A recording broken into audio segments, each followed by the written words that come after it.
This is live number 5 in series 2, and we are going to continue our theme on teamwork and build on last week's topic about retrospectives. So last week we talked about retrospectives needing to be more than just what we did well and what we could have done better, and that we needed to take time to celebrate our successes and create an action plan of what we were going to do with the items that we needed to improve on. Well, this week we're going to talk about how do we capture ideas? How do we make sure that we don't lose the momentum when the team has things that they want to do to improve, to enhance the experience, to change? And it's really easy to get lost in the administrative part of the job and lose sight of the potential for innovation and change. So one of the ways that we want to capture ideas for change is out of the new way that we're going to do our retrospectives with the 4 different columns instead of the 2 columns. And we're going to capture those action items of things that we want to improve on. And what I recommend you do is that you take time every other retrospective or once a quarter, whatever works for your team, and take a look at all of the things that you said you wanted to improve upon and do a check on where you are with them. But then also take the time to expand on those ideas and see how the team may want to take them and incorporate them into a change process. So that's our first way. That's building on last week's conversation about retrospectives. We already have a way that we're capturing some of the ideas for change, and we should be tracking the things that we can immediately improve on, but we should also not lose sight of the things that are longer term. And again, take the time to have the innovation conversations about what else could you be doing with those ideas. So that's the first thing, is don't lose what you're already doing. You don't need to create a new process. But a lot of times with a retrospective, we're really focusing on the product and we're not focusing on the team culture as a whole or how the team wants to grow and build. So a couple of things you can do. One of the things that I do with teams is I encourage organizations to get rid of the standard traditional performance assessments, and I've written lots of things about this and done talks on it as well, and encourage instead that the team take time twice a year to create goals for themselves that have nothing to do with the products, but that have everything to do with their growth. And you can still use the same format of a retrospective to check how you're doing, but I would suggest creating a wiki or a space that is collaborative where you can keep track of those ideas on how the team wants to grow. But another way is a board, and it can look like the one behind me, or it can be something completely different.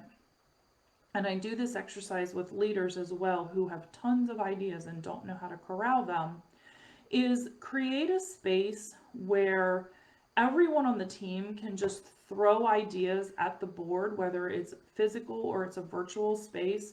So anytime someone has an idea of something that they would like to do with the team, they can just throw that idea on the board. And it can be anything from changing how the team is working to something that's more social or something longer term, like maybe you want to start a book club as a team, which I've had a group do. And just have that space where it's not like the board behind me where everything's in neat little rows, but just, kind of like throwing paint at the wall or throwing spaghetti at the wall if you want. And just collaboratively collecting those ideas in any random fashion, not prioritizing them, not putting a lot of detail around them. So that's the first thing, is we're going to collect the ideas. And then if you do the twice, annual team building or goal setting, pull that out, whether it's physical or virtual, pull that list out and say, hey, here are all the ideas we've come up with in the last X period of time for this team.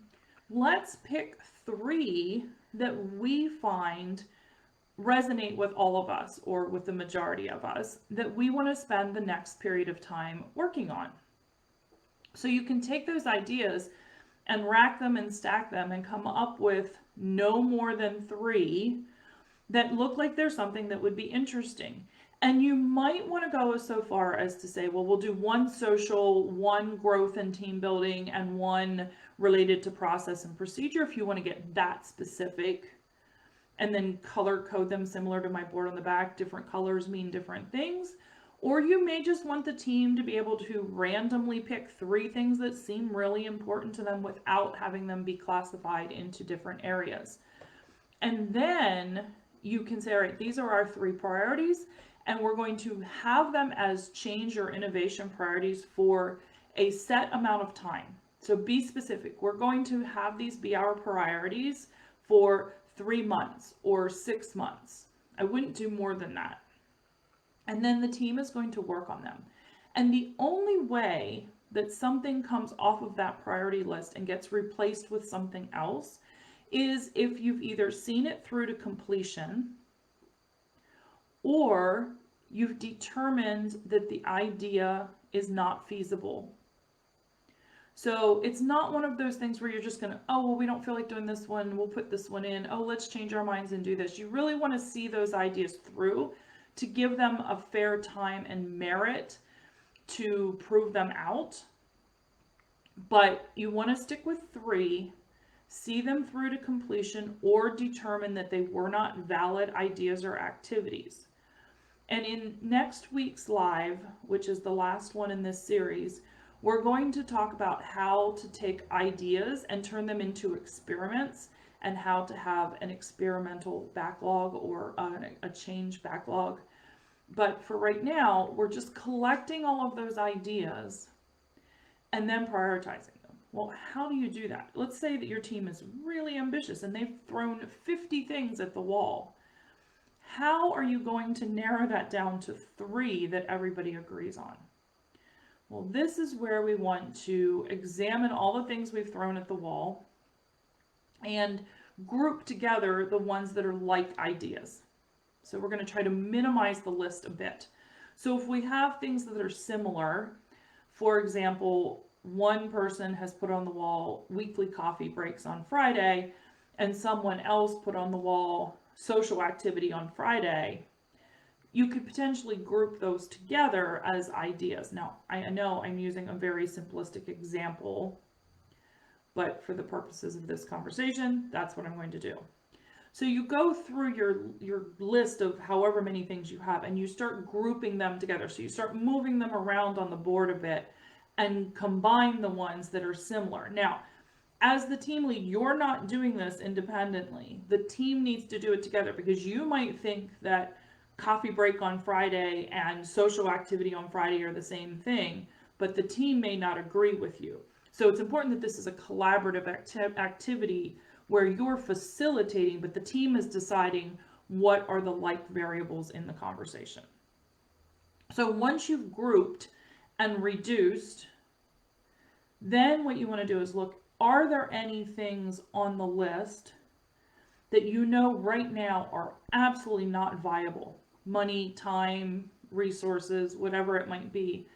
And just put a little line through those. Do not erase or delete them, because someday they may become viable. So just put a little dashed line through it, or a little X next to it, so you know, okay, we don't need to keep talking about these things because they're just not viable right now. And then you may have some items that have become obsolete. Maybe coffee on Friday is not something that you can do because you now have different activities already scheduled on Friday that would, make that an obsolete activity. Maybe the company as a whole has already scheduled pizza for lunch on Friday, so having a coffee break on Friday on top of that seems a bit over the top.